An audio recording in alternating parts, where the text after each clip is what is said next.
ஆன்மீக உறவுகள் அனைவருக்கும் என் அன்பான வணக்கங்கள்.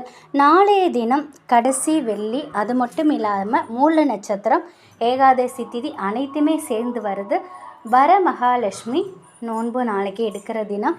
ரொம்ப ரொம்ப ரொம்ப சிறப்பான நாள் நாளைய தினம்.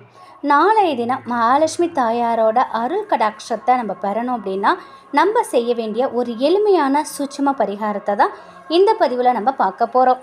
வெள்ளிக்கிழமை அன்னைக்கு இந்த பரிகாரத்தை செய்தோம் அப்படின்னா முழு பலன் நமக்கு கிடைக்கும்.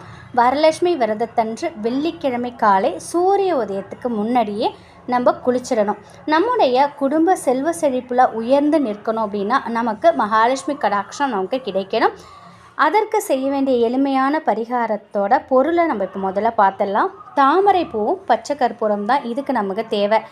வியாழக்கிழமை இன்றைய தினமே தாமரை பூவையும் கொஞ்சம் பச்சை கற்பூரத்தையும் நம்ம வீட்டிற்கு வாங்கிட்டு வந்து இன்று இரவு நம்ம தூங்க போகிறதுக்கு முன்னாடி ஒரு சொம்பில் அல்லது ஒரு பாத்திரத்தில் ஒரு நல்ல தண்ணீரை ஊற்றி இந்த தாமரை பூவை ஒவ்வொரு இதழாக பறித்து அந்த தண்ணியில் போடுங்க. ஒரு சிட்டிகை பச்சை கற்பூரத்தையும் அதில் போடுங்க. மகாலட்சுமி தாயார்கிட்ட மனசார பிரார்த்தனை பண்ணிக்கோங்க. நம்முடைய குடும்பத்திற்கு மகாலட்சுமி தாயாரோட அருள் முழுவதும் நமக்கு கிடைக்கணும். செல்வ செழிப்பில் நம்ம குடும்பம் உயர்ந்து இருக்கணும், பெரிய அளவில் நமக்கு வருமானம் வரணும் அப்படிங்கிற பிரார்த்தனை நம்ம பண்ணிவிட்டு இந்த தீர்த்தத்தை பூஜை அறையில் வச்சிடணும். வெள்ளிக்கிழமை, அதாவது நாளைய தினம் காலையில் வரலட்சுமி நோன்பு, ஆடி கடைசி வெள்ளிக்கிழமை சூரிய உதயத்துக்கு முன்னாடியே எழுந்து பூஜை அறையில் நம்ம தயார் செய்து வச்சுருக்கக்கூடிய இந்த தண்ணீரை, அந்த பூக்கள் எல்லாத்தையும் வடிகட்டி தண்ணீரை மட்டும் எடுத்துக்கணும். இதை குளிக்கிற தண்ணீரில் கலந்து நம்ம குளிக்கணும்.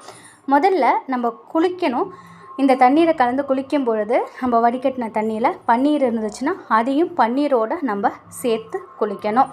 இதனால் நமக்கு இருக்கக்கூடிய தரித்திரமும் ஒட்டுமொத்த தரித்திரமும் வறுமையும் நீங்கும். மகாலட்சுமியின் அம்சம் நமக்கு நிறைவாக கிடைக்கும். இந்த ஒரு குளியல் போதும். அது மட்டும் இல்லைங்க, இந்த தண்ணியை கொஞ்சம் எடுத்து வச்சு நம்ம குளித்து முடித்ததுக்கப்புறம் நம்ம வீடு ஃபுல்லாக இந்த தண்ணீரை நம்ம தெளித்து விடணும். இந்த தாமரை பூவோட இதழ் இருக்குது பார்த்திங்களா, அதை ஊற வச்ச தண்ணியில் நம்ம குளிக்கும் பொழுது மகாலட்சுமி தாயாரோட அருள் கடாட்சம் நமக்கு நிறைவாக கிடைக்கும். வீட்டில் உள்ள ஆண்கள் இதை செய்கிறாங்களோ இல்லையோ, வீட்டில் இருக்கக்கூடிய குடும்ப தலைவி, வீட்டில் இருக்கக்கூடிய பெண் குழந்தைகள் வரலட்சுமி விரதத்தன்னைக்கு இந்த தண்ணீரில் குளிக்கிறது தான் ரொம்ப ரொம்ப சிறப்பான ஒன்று. மகாலட்சுமியின் அருள் முழுவதுமாக கிடைக்க இந்த பரிகாரம் ஒன்றே போதும். சூரிய உதயத்திற்கு முன்னாடியே இந்த குளியலை நம்ம செய்யணும்.